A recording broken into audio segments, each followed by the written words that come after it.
Hello, listeners, from Roy Damari of INSAM. Just back from a couple of days in the UK, in the Lake District, with my students.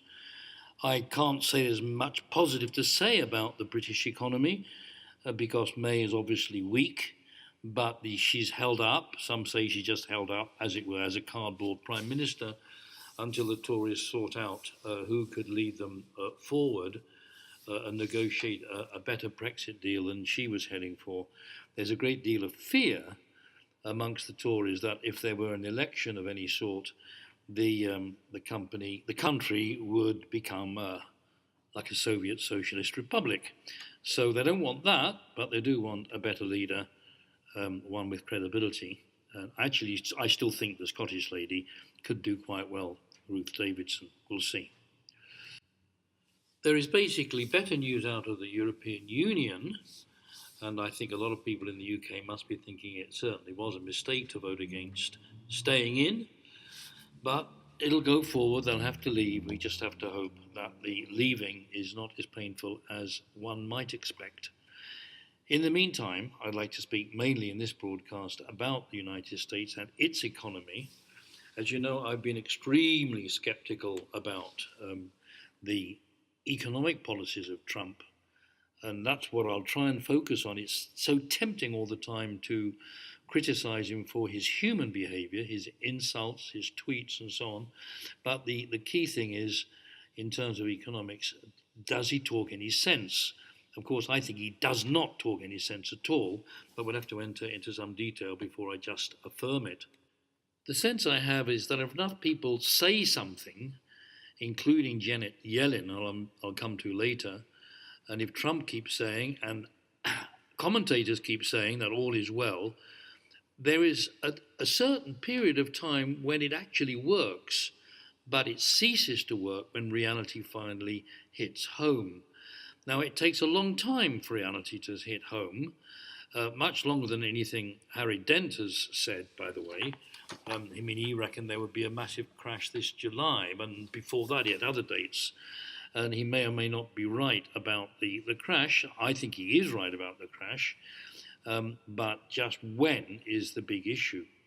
Now, what made him laugh, and me laugh to read his text, is that Janet Yellen came out with a statement that she no longer believed that there would be another financial crisis in her or our lifetime. And she believed this to be true because the banking reforms of 2008, in the wake of the subprime crisis, puts everything out of the danger zone.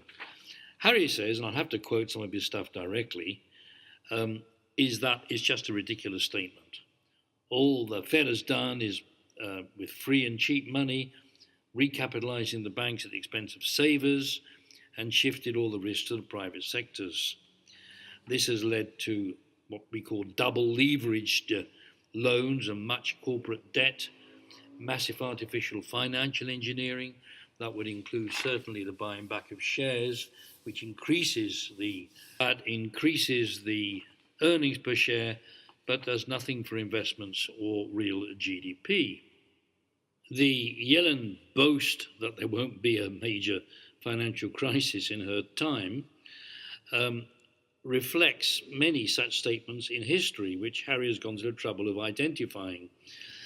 There's a man called Irving Fisher who said in October 1929 that stock prices have reached what looks like a permanently high plateau. This is just a few weeks before a massive crash leading to the Great Depression. And even our own John Maynard Keynes, who normally I admire, said in March, earlier in that same year, March 1929, "We will not have any more crashes in our time." Okay, well, he was wrong. Then Ben Bernanke, that's Yellen's predecessor, said in 2007, that's an important year for me because in January 2007, I did identify the subprime problem, had not yet become a crisis, but I warned many readers of my paper for Bridport and Company, and I was absolutely right. From the beginning of 2007, this bubble was blowing up, and then it did in fact burst. a few months later. Anyway, that's 2007. But what did Bernanke say? He obviously didn't read my weekly. The subprime crisis was contained. That was just before it roared its ugly head.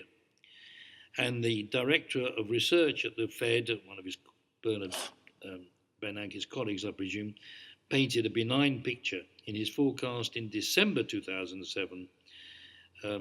He painted a benign picture just as the crash and recession was beginning. It really all broke out, if you remember, in August 2008. But there were signs already in 2007. So I think there's a human propensity to want nirvana. Economists always think the end of the business cycle is there. Well, it's just not the case. There will be another crash, and according to Harry Dent, the very fact that Yellen has made that statement guarantees it. Now, what he's also done, I think is worth sharing with you in this broadcast, is to observe this Trump effect, because he, very much like Yellen, even though they don't like each other, has observed or said that all things will be well in this way that the Americans in particular have of saying if you say it will be well, sort of self-fulfilling prophecies, but they only work for a few months, not indefinitely. Upon his election, Trump made many promises, most of which were totally unrealistic from the very beginning.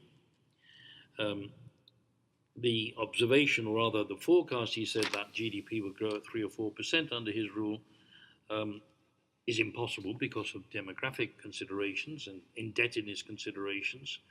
But that nevertheless made the Treasury yields jump by more than 30%. And when yields go down, bonds lose their value. So that actually sent prices 8% lower. That quote forecast, but it has to be in quote because it wasn't a real one. He also caused the US dollar to soar, and it gained 6 months in the first 2 months after his election, and that is a very major move. Investors became risk accepting in a big way and moved into what we call small cap stocks in the USA, and they gained 14% in 2 short months. Other stock markets were left behind during these first 2 months of this Trump rally. In fact, world stocks gained 1.3%, and emerging markets and Chinese stocks lost 5 to 6%. Mexican stocks went down. In fact, there was one foreign beneficiary of Trump's rhetoric, and it was Russia.